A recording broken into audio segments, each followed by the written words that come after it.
जे काउन्सिला जाहाथे बेबायदि सापर्टनि फेभराव थायाबासिनो जिहेतु जोंनि 6 शिड्युल बिटिसिनि 30टा समस्तियावबो बिथांमोना गेलेनो मोनगोन जुदि एसटि जायोबा आरो नैबे भिसिडिसियावबो बिथांमोना जायगा मोनगोन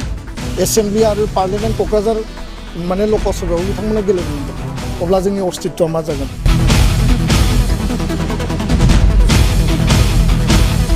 बिथांमोना इक'नमिकेलि कनस्टिटिउसनेलि पलिटिकेलि आलादा बिथांमोना अधिकार क्षमता मोन्थों किन्तु जोंनि एसटिनि क्षमताखौ खर्ब बा धंस खालामनानै नङा बे खोथाखौनो जों बुंबोदों जों हारिनि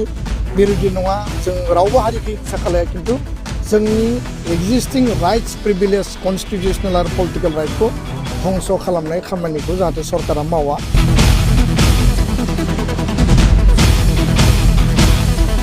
चिरां जिल्ला एबसुनि गाहाय मावखुलियाव काजलगाव बर'नि गासै माहारियारि आफाद गौथुमफोरखौ लानानै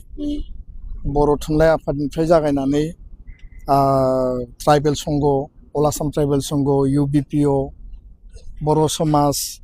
बेबायदिनो गोबां गासै आफादफोरनि मददनि गेजेरजों दुलाराय बर' फरायसा आफादनि हांख्रायनायाव मोनसे खोब गुरुत्वपूर्ण ओंथि गोनां दिनै सावरायनाय जायो आयदाया मोननैमोन गिबि आयदाया जाहैबाय आथिखालाव आसाम सरकारा मोनद' हारिनो मरान मटक सुतिया आहम कच राजबंसि आरो टि ट्राइब आदिबासिनो गोदानै एसटि होनायनि थाखाय फैगौ 25 नभेम्बर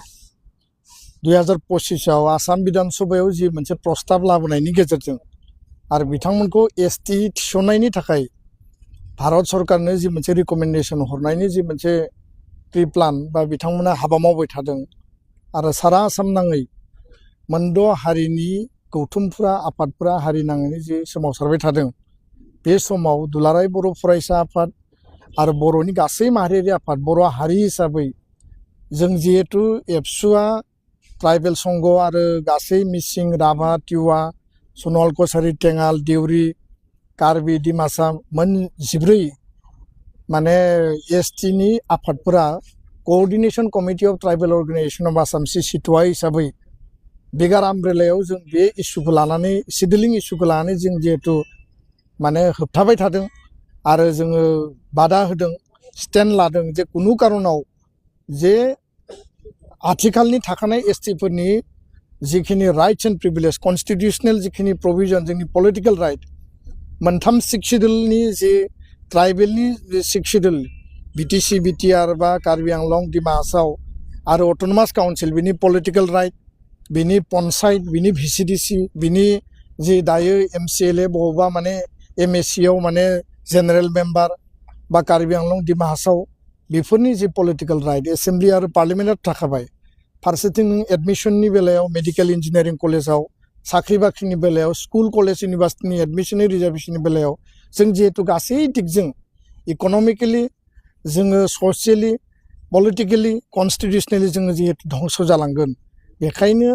जोङो ज'है एसटिआ इउनाइटेडलि जोङो स्टेन्ड होदों आरो दिनै बेयाव जों बर' आफादफोरा बर' हारिनि जानानै जों माबायदि हाबा मावलांगोन माबायदि स्टेन्ड होलांगोन बे खोथाखौ जों गुवार आरो गोथौयै जों सावरायदों आरो फैबाय थानाय 10 नभेम्बराव गुवाहाटीनि खानापारा भेटेनारि साइन्स कलेजनि जि प्लेग्राउन्ड दङ बेयाव 1 लाख सिसिटवानि बानजायनायाव ट्राइबेल संघ एबसु आरो गासै आफादफोरनि मददाव बेयाव मोनसे गेदारिं गणसमाबेश लादों आरो बे हाबाफारिनि गेजेरजों भारत सरकार आरो आसाम सरकारनो मेसेज हरनो नागिरदों जे कुनु कारनाव थाखानाय एसटिफोरखौ धंस खालामनानै जाहाथे एसटि खालामा जायफोरा क्राइटेरिया गैया जायफोरनि गाइडलाइनानो मिलाया जायफोरनि केरेक्टारिस्टिक्सआनो गैलिया बेबायदिखौ पलिटिकेल सार्थनि थाखाय 2026नि एसेम्बलिनि बिधान सभानि पलिटिकेल अंकनि थाखाय आसाम सरकारा भारत सरकारखौ जेरैबायदि लबि खालामनानै एसटि खालामनायनि जि मोनसे कनसेप्ट आरो बेयाव ट्राइबेल स्टेट जागोन होननानै प्रपागान्डा जि खालामदों कुनु ट्राइबेल स्टेट बेबायदि गैया आरो खालामनायनि बेबायदि कनस्टिटिउशनाव प्रभिजन गैया दा बेखायनो जों दिनै रिजलिउसन लाबाय दिनैनि हाउसआ भेहेमेन्टलि जोङो बेखौ अपोज खालामो नैथि खोथाया जाहैबाय बर' एकर्ड इमप्लिमेन्टेसन 2020 सिमा बारायनाय गामि थिसननाय 125th एमेन्डमेन्ट भारतनि पार्लियामेन्टआव पास खालामनांगौ डाइरेक्ट फाइनेन्स आर्टिकेल 280 नि गेजेरजों बर' कसारि काउन्सिलनि राभा हासं टिवा गासै गामिखौ नटिफाइ खालामनांगौ लोगोसेनो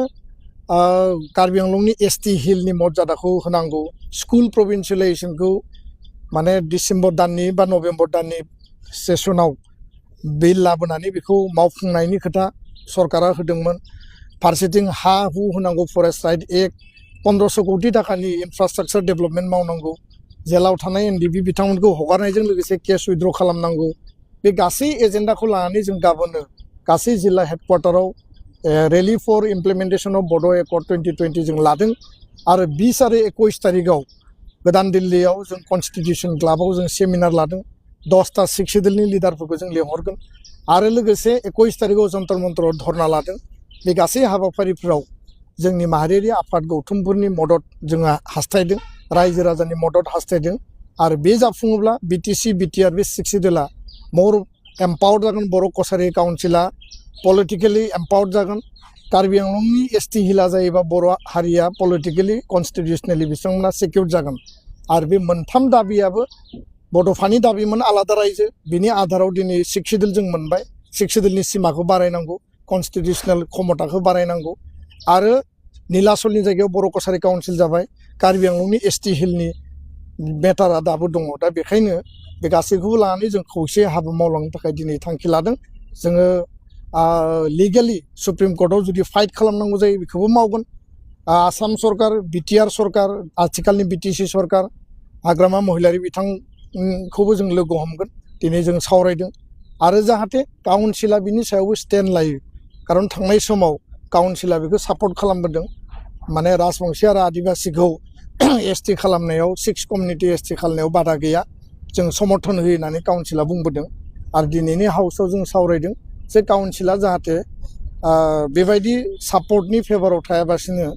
जिहेतु जोंनि सिक्स सेडुल बिटिसिनि 30टा समस्तियावबो बिथांमोना गेलेनो मोनगोन जुदि एसटि जायोबा आरो नैबे माने भिसिडिसियावबो बिथांमोना जायगा मोनगोन एसेम्ब्लि आरो पार्लियामेन्ट क'क्राझार माने लकसभायावबो बिथांमोना गेलेनो मोनगोन अब्ला जोंनि अस्तित्वआ मा जागोन जों रावबो हारिनि बिरोधि नङा बिथांमोना इक'नमिकेलि कन्स्टिटिउसनेलि पलिटिकेलि आलादा बिथांमोना अधिकार क्षमता मोन्थों किन्तु जोंनि एसटिनि क्षमताखौ खर्ब बा धंस' खालामनानै नङा बे खोथाखौनो जों बुंबोदों जों हारिनि बिरोधि नङा जों रावबो हारिखौ हिंसा खालाया किन्तु जोंनि एक्जिस्टिं राइट्स प्रिभिलेज कन्स्टिटिउसनेल आरो पलिटिकेल राइटखौ धंस' खालामनाय खामानिखौ जाहाथे सरकारा मावा आसाम सरकार भारत सरकारखौ जोङो दिनै बे मिडियानि गेजेरजों जोङो दाबि दैखांदों आरो जोङो गोख्रोङै जोङो सोंखारिदों गोजोन्थों